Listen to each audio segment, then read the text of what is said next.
Good morning, everybody, and welcome to Syngenta's Western virtual variety meeting. So we're sorry we can't do it in person in the field, so we are going to look at varieties virtually this morning. Okay. So if I just do an introduction, my name is Tracy Creasy. I'm one of the Seeds portfolio marketing managers within Syngenta. And I'll be doing a little bit of an introduction in housekeeping, but I'll also be presenting malting barley later on. To start our session, we will have a season review from Duncan Woodward. Many of you will have know Duncan. So he will introduce himself and do a season review from a Western perspective. We will then move on to hybrid barley, and Paul will talk about key varieties for the West this season, why to believe in them, and other key benefits for the hybrid varieties. Matt Bull is here with us today to look at the best hard feed varieties for the West. I will sum up with malting barley, and then we will hopefully have a period of time for questions at the end. So how are we going to run this? We'll run the presentation straight through. We will try to keep strictly to time. It will be short and sweet. But then if you look on your tab on your Zoom meeting here, you'll see a Q&A function. So I invite you to ask questions on the Q&A function, and I will pick them up and we will answer them by the relevant person at the end of the presentation. We have 2 basis points available. And after this event, we'll send you an email with the recording and a form to fill out your basis details on, and a feedback form as well. So you will be able to get basis points from this. So I invite you to sit back, relax and enjoy. Type questions as you go through, and I'm going to hand over to Duncan Woodward. Thank you, Duncan. Okay, can you hear me okay? We can indeed. Okay, got the first slide lined up. Okay, thank you, Tracy, and good morning, everybody.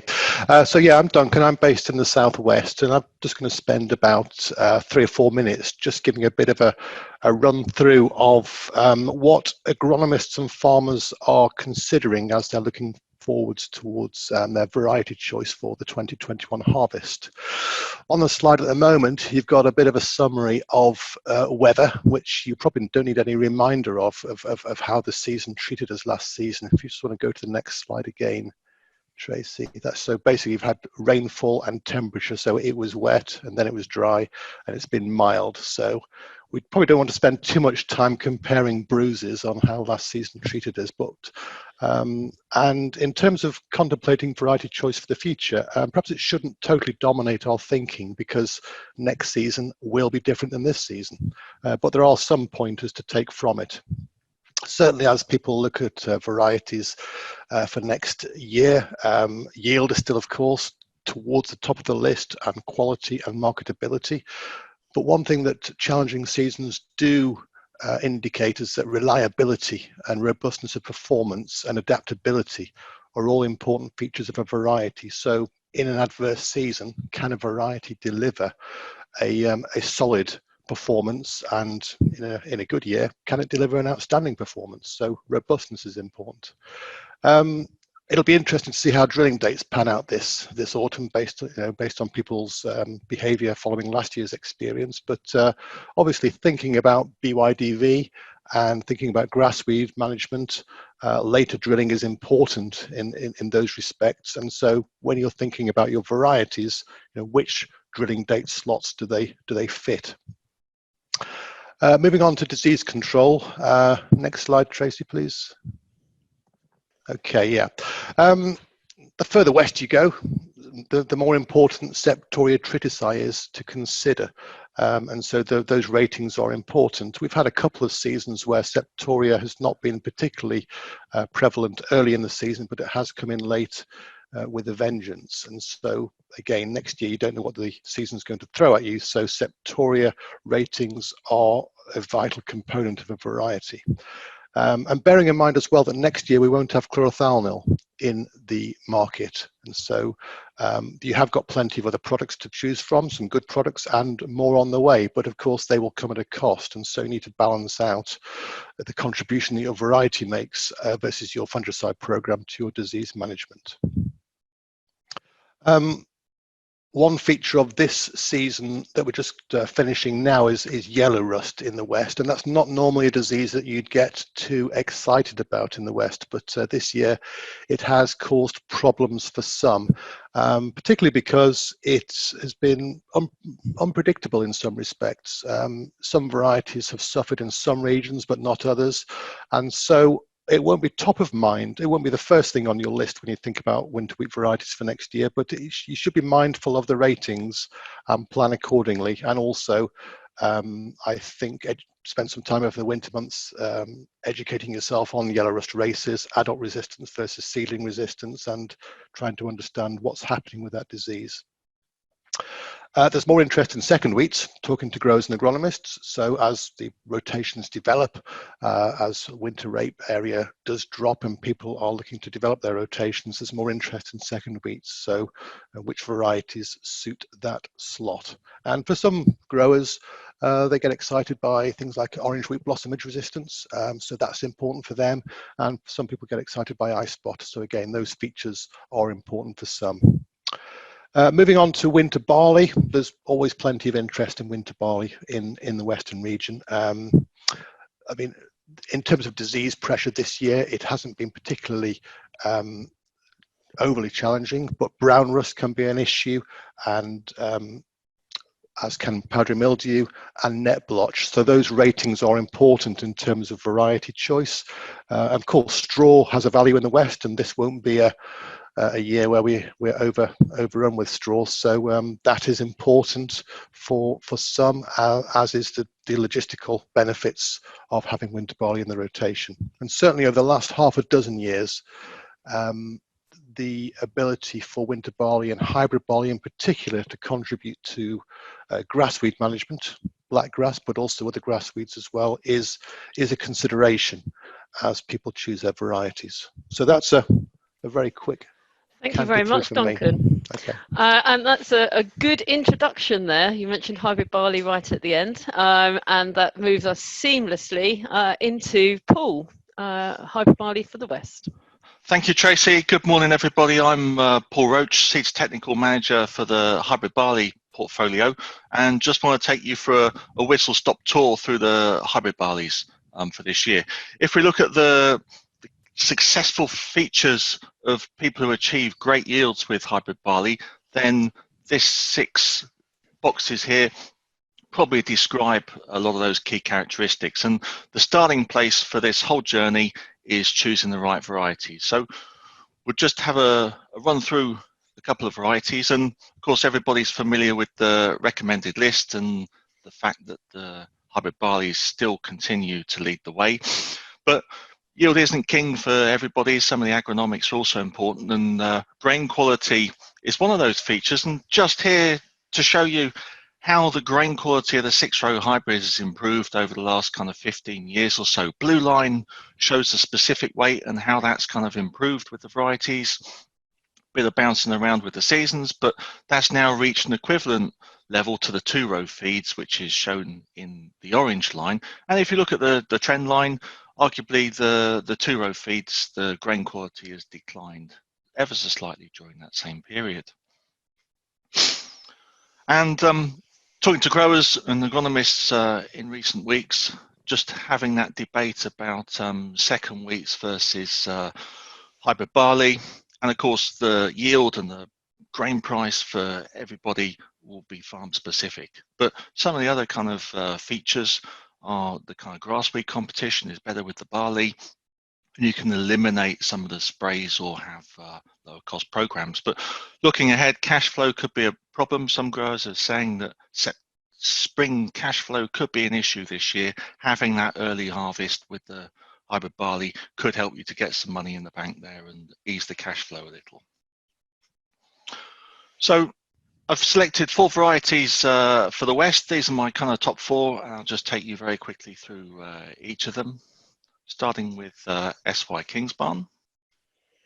So Kingsbarn, flagship variety, largest hybrid barley in the ground today by acres, and got to that place by having extremely high yields consistently and having great grain quality as well, and good all-round lodging and disease resistance.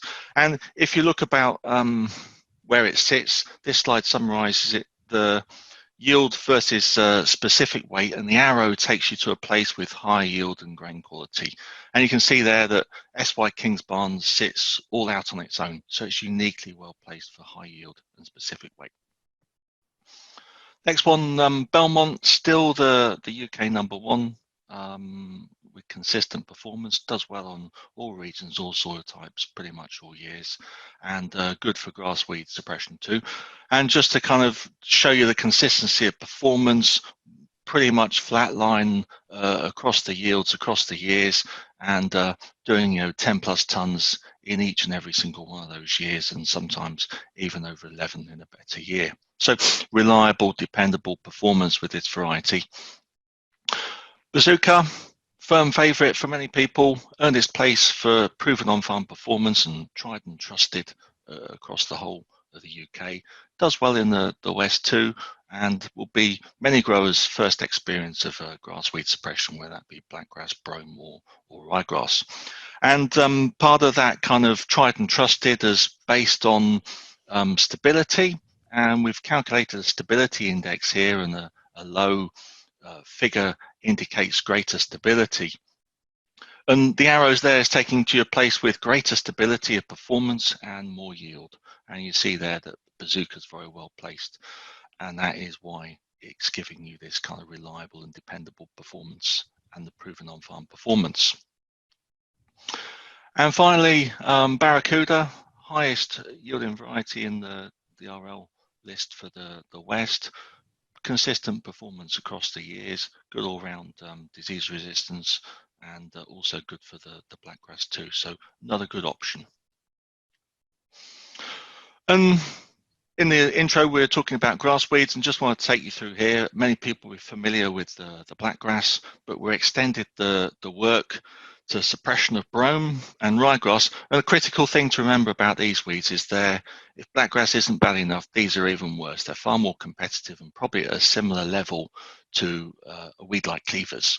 So we can demonstrate the suppression there, and it works in a very similar way to the blackgrass, that winter wheat is less competitive than conventional barley, both 2-row and 6-row, and they're less competitive than the hybrid barleys. Increasing the seed rate gives you a little bit more of a boost.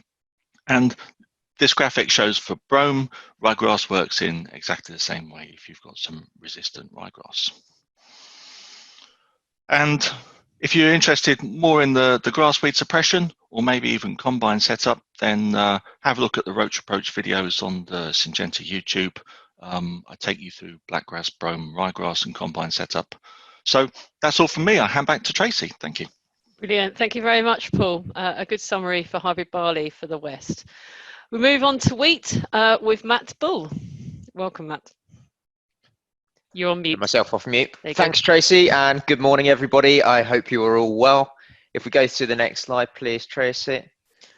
So Group 4 continues to be the largest NABIM grouping across the UK, with roughly 42% of the winter wheat area, 34% of which is hard Group 4, and currently that's exactly where the Syngenta varieties fit. So I just want to spend sort of the next 5 minutes running through the Syngenta offerings.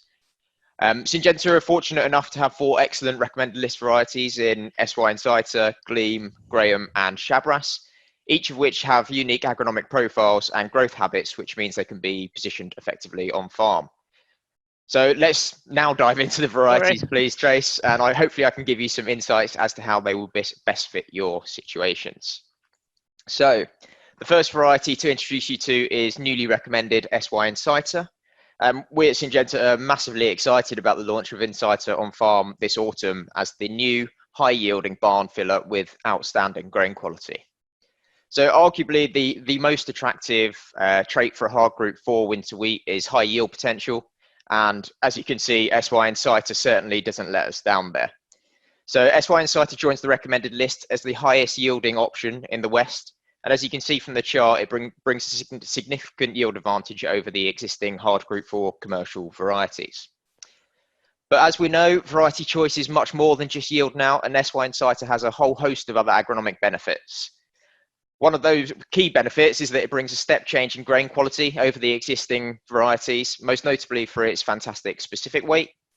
And as Duncan summed up earlier, robustness and adaptability across seasons is a key thing to be thinking about. And research has shown that varieties with inherently high specific weight tend to perform well in stressful conditions, particularly with droughty springs where nutrient and water uptake is limited. So we're hoping to see a really strong relative performance from SY Insighter this season. Now, SY Insighter has demonstrated excellent yield potential in both the first and second cereal position. And according to the official data, it has unrivaled late drilled yields as well. We know SY Insighter is a very vigorous variety, and it's one of the earlier varieties to hit growth stage 30, which is helping it put more biomass above ground, but equally biomass below ground, which is allowing it to perform in those suboptimal conditions.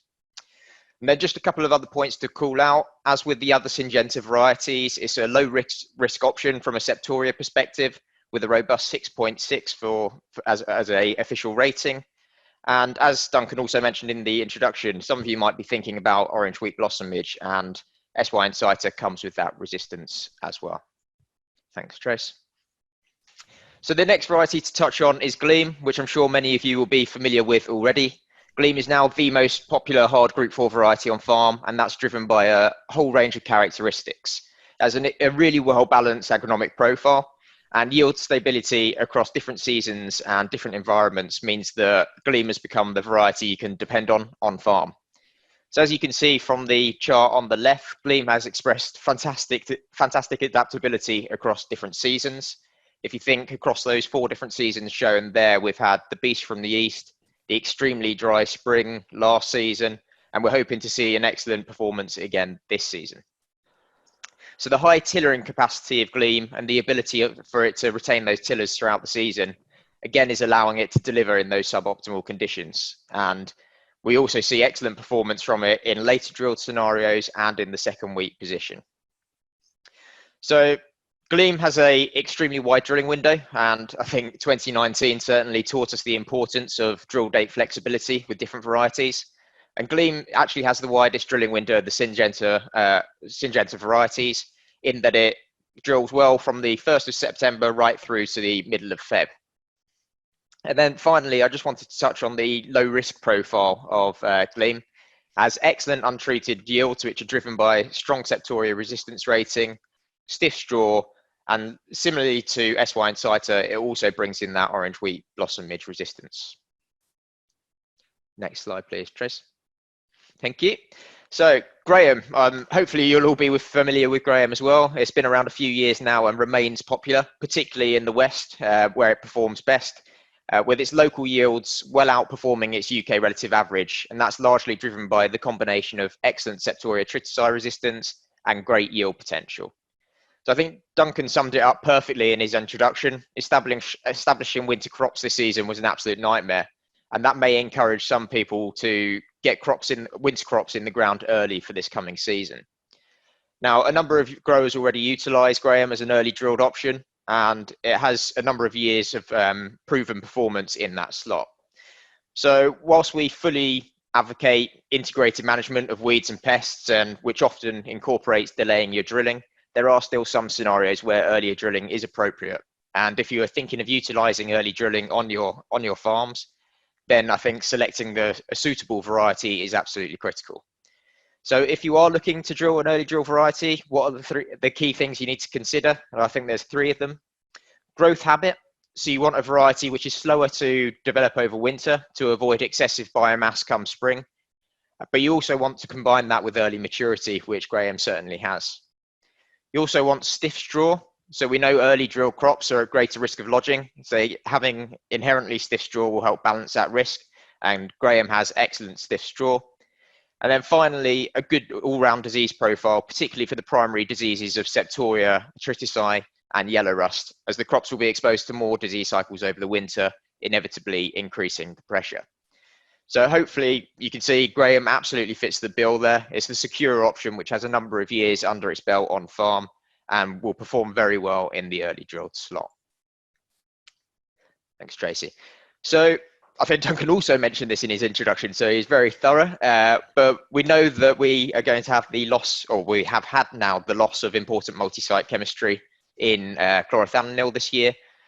We have continued pressure on the rest of the crop protection armory. So we're seeing a shift of preference to varieties with high and robust disease profiles, primarily for Septoria triticide down in the west.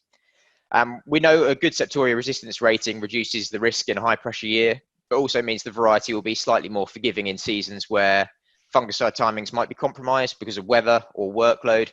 So it essentially acts as an insurance policy. And as you can see from the slide here, Syngenta are absolutely committed to bringing varieties to the market which are rated 6 or above for Septoria triticide, which will hopefully help you manage risk whilst maintaining excellent yield potential. Thanks, Tracy. And then just to very briefly clarify exactly where we see our varieties fitting on your farms. First one, SY Inciter. So we wouldn't position it in the very early drilled slot because of the vigor. So we see it being drilled from mid-September onwards. And we know that it's got excellent yield performance in both the first and second wheat scenarios. For Gleam, as I hopefully mentioned earlier, it's got a slightly extended drilling window. It's also a very, very, very good first and second wheat. Chabras, which I haven't touched on much today, but you can see similar drilling window to SY Inciter. It excels as a second wheat and has excellent performance on light land. But the other key thing for Chabras is that it's got excellent spring vigor, which is useful if you're in a grassweed scenario. That extra vigor can increase the crop competition. And then finally, Graham, first wheat preferred, certainly. It hasn't quite got the eye spot that the resistance that the other varieties have, so we'd definitely position it as the first wheat. And as mentioned, an excellent early draw option. So that's that from me, Trace, covering the wheats. Brilliant, thank you very much. And hopefully you can see a great hard feed wheat portfolio for that feed sector going alongside our hybrid barley options. I'm now going to move the session on to malting barley and look at malting barley varieties for the West. So we have 2 mainline winter malts. It's not the biggest area in the West, but there is definitely some grown and increasingly grown actually. And if you look at the recommended list, we have Craft, Electrum and SY Venture, which is going off the list. But Craft has been the mainstay of that winter malt market for a number of years now and has replaced SY Venture. And going alongside it is Electrum as the highest yielding variety for the West. So I'll look at these again in a minute in terms of their quality and some other aspects. But if we look at what goes alongside our winter malts, and I know we're all thinking about what to drill this autumn, but it's a great opportunity if you can get out there to have a look at the spring barley varieties in the field as well. So for springs, obviously the biggest variety in the UK is Laureate from us, and it takes the lion's share of Scotland, but it is now 50-50 between Laureate and Planet as the big variety for England, and this really sees it growing in that brewing sector and for the export market as well on the south coast. And it's a really positive variety that continues to increase its contracts for maltsters and its ability to perform well on farm. That goes alongside the old Pepino, still out there, still liked and trusted, and still going into the maltsters, both domestic and export.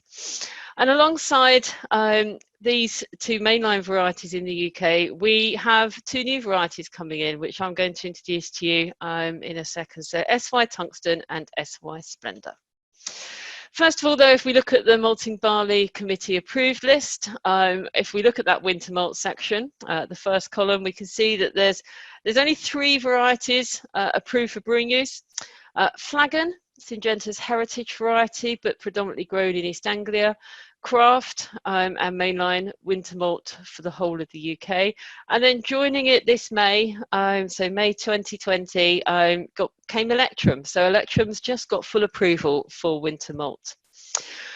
In the spring section of the three characteristics, obviously we have Laureate and Peppino in the brewing sector, Laureate in the malt distill, and the specialist grain distill variety Fairing sit-in approved there as well from Syngenta.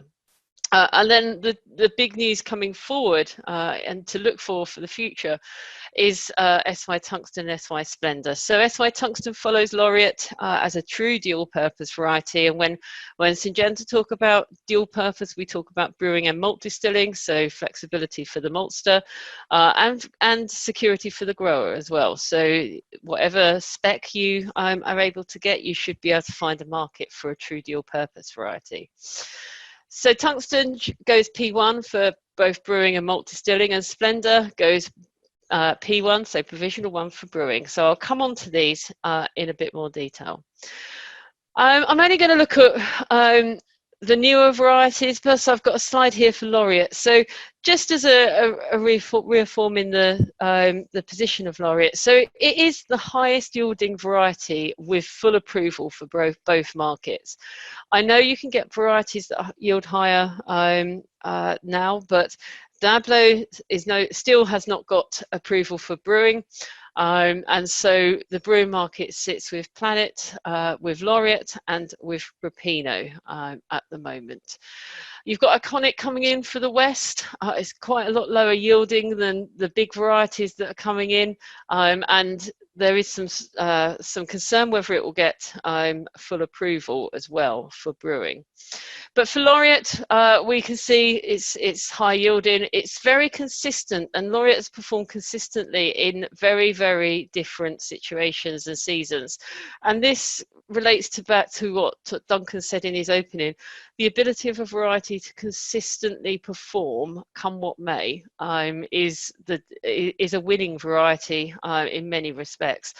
So whether you can cope with the very cold and wet and snow years or the drought years, etc. And Laureate has performed really, really well consistently over the last 4 years.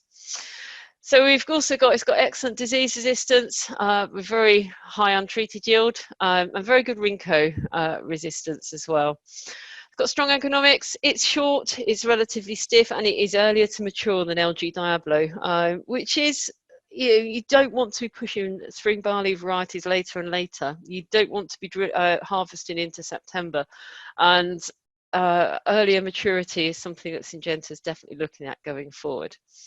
But Laureate's got a strong performance for all markets, including the export market. So it's also approved in Denmark, it's going in France, and it's beginning to follow the UK's perspective, and really building its on the continent. It begins to challenge Planet across the border as well, and there's plenty of opportunities for that export market there. But alongside Laureate, we're going to launch on farm for this spring SY Tungsten and SY Splendor. So this is how they sit on the recommended list, and this is how they sit in terms of their yield. So SY Splendor is the highest yielding variety available, and SY Tungsten, a brew and distilling variety, is the highest yielding dual purpose variety. So from a tungsten perspective, it's the highest yield. It brings in great grain and malt quality. It's got a good spec weight of 67.7. It's got the highest hot water extract available, and we have tremendous interest in tungsten from the maltsters across the whole of the UK, and tungsten should get full MBC approval in May 2021 for both markets. SY Splendor goes alongside it. It brings in yield, and if you look at that middle chart, not only is it the highest yielding variety available in the UK, but it's ultra consistent again. So really, really good consistency for Splendor in different years. And it also brings in really good grain quality, 68.1, the good hot water extract. One of the things Splendor's interested in is its spring vigor. And it's one of the earlier developing varieties. which does give some good aspects into weed control and growing spender, not just for the brewing market potentially, but for the feed aspect as well. So that is our Syngenta's whistle stop tour of varieties. We have literally 20 seconds. Has anyone's got any questions? We just have, I was just going to ask one question of Paul, which will be around which is the best variety for a suppression aspect from hybrid barley for the Western region. Right, I'm off mute. So yeah, compared to winter wheat, there's a lot more diversity in winter wheat, and the germplasm for the hybrid barleys is a lot less diverse. So the actual specific differences between the varieties are not that extreme, and quite a lot of site-to-site variability, so difficult to give a precise answer on this one. But my preferences would be for the West, Kingsbarn being a good choice, Bazooka 2, and also Belfry, I would say. And you have already answered the question around BYDV tolerance on the Q&A session. So, which is, do you want to go into that one again, Paul, or quite very quickly?